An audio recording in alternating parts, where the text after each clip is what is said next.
Late in the Clone Wars, Jedi Generals Obi-Wan Kenobi and Anakin Skywalker were forced to escape their Republic cruiser and crash land on the wild, dangerous world of Felucia, where something terrible happened. Obi-Wan ordered an orbital bombardment of a local separatist outpost, but before the order was executed, they discovered a group of young children nearby. In order to save these children from a fiery death, one brave clone trooper had to do something absolutely heroic.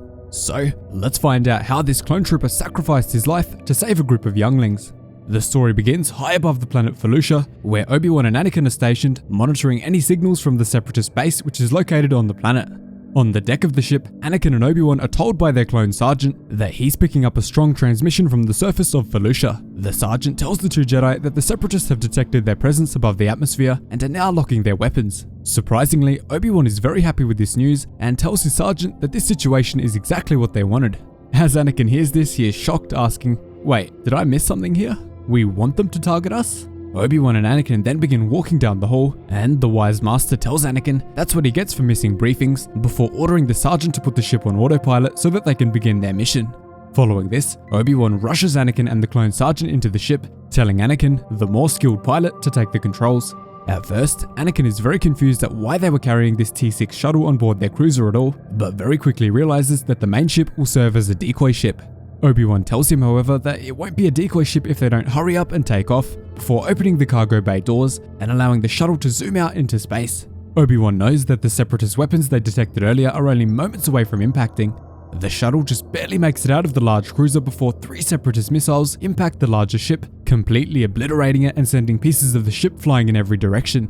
Unfortunately, some of these pieces also impact the shuttle that the group are escaping on, but that's not even the worst of their problems. Obi-Wan then warns Anakin and the clone sergeant to grab onto something immediately, as a massive shockwave from the blast will be arriving any minute. Anakin then reports that the ship is hit, but isn't too concerned because it's only debris from the transport. Obi-Wan, however, isn't as impressed, asking, "Just Anakin?"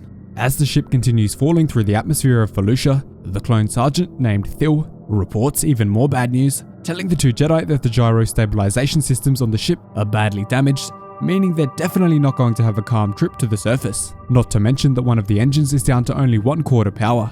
Because of this, the sensors that the separatists are using to monitor Felucia will very soon report that the ship and everyone on board it are dead, giving them the perfect cover to roam the surface. Obi-Wan, however, hopes that this doesn't become a reality. Anakin then shouts out to Obi-Wan that he can fly this thing with both engines on 1/4 power, confidently claiming that the mold cover on the surface of Felucia will make for a nice cushion for their landing. Obi-Wan isn't too happy with this risky flying at all, but Anakin is far too skilled to fail and makes a successful landing right near their mission target. After this, Obi-Wan again tells Anakin and Sergeant Thil that any separatist life monitors that are planted around the area will now detect that they are just one of the many ferocious roaming creatures that live in the area, or at least Obi-Wan hopes. As they continue walking, Anakin feels a slight jolt in the Force before turning around to see a massive slimy creature grab Sergeant Thil and try to devour him.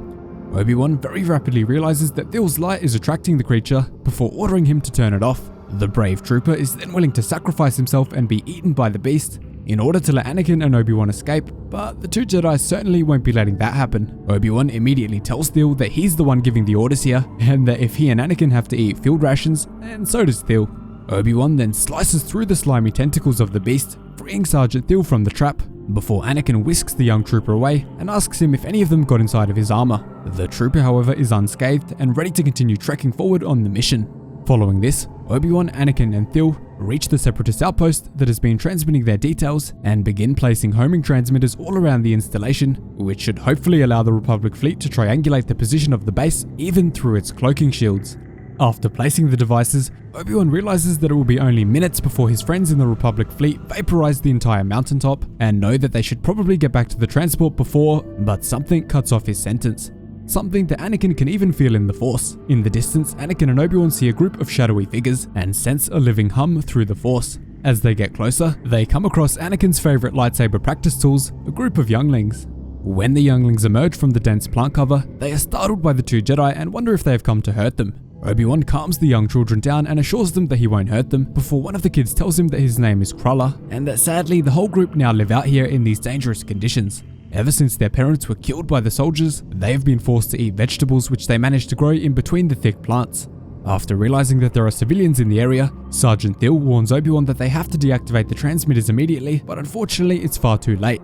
The fleet will have already received their signals by now and will be ready to obliterate the entire area in only minutes. Obi-Wan knows that they must take all of the kids onto the transport with them, despite the horrible danger that will put them in since the ship is, let's just say, not in the best condition.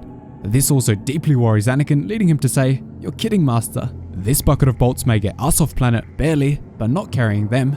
The kids are curious, wondering if they're going to fly out of here, but Obi-Wan tells them, not exactly, before whisking them all into the transport, ready for their daring escape from Felucia. As Anakin gets into the pilot's chair, he is again completely worried, insisting to his master that the ship just won't fly with all of these extra bodies on board. Obi-Wan, however, has a much different plan. He tells Anakin that it only has to slide. Anakin is astounded by this, saying it's just not possible, but Obi-Wan tells him that if he has a better plan, he's always open to suggestions. As the master and apprentice are arguing between each other, the children in the background are getting slightly rowdy, so the clone sergeant walks up to them and tries to calm them down by giving him his trooper torch. He tells them that this torch has always given him luck throughout the battles, and hopes that it will give them some luck too. The trooper then puts his torch on one of the kids' heads and he is fascinated with it, but Anakin and Obi-Wan are having quite a bit more trouble in the cockpit. Anakin manages to bring the ship to a halt, while Obi-Wan marches around the outside of the ship, slowly walking on the hull with Sergeant Thill, where he sees a pack of B-1 battle droids. On top of the ship, Obi-Wan tells his sergeant to cover for him while he defends the engines, but this trooper is too brave and has chosen to sacrifice himself to save the younglings on board the ship and Obi-Wan's life. The trooper leaps from the ship right into the barrage of blaster fire from the savage B-1 battle droids below, bravely taking his last stand, while declaring, "I respectfully disobey, sir. This is the job I was bred for." Just as the sergeant gives his life to save everyone on board the ship, Obi-Wan thanks him and declares that he will never be forgotten, but quickly notices something terrifying. The Republic fleet is just arriving, meaning the whole area is only moments away from going up in smoke, and their ship is barreling straight towards a massive ravine. In order to successfully make it out without being burnt to ash, Obi-Wan shouts over to Anakin, telling him to fire whatever weapons he has on board to take as many trees out as possible, so that they can use them to create a bridge over the ravine, away from the shocking destruction of the orbital bombardment. Obi-Wan then concentrates deeply and channels the force as strongly as he can, moving a large dead plant over the ravine, just in time for the ship to successfully make it across, saving both their own lives and those of all of the younglings on board. Tragically, the only casualty today was the brave clone sergeant named Thill, who gave his life to save Obi-Wan and the kids. And to end the story, the Republic fleet do finally move in to bombard the separatist station from orbit, turning the base to a massive pile of charred rubble, meaning the separatists won't be conducting any reconnaissance from this location for the foreseeable future.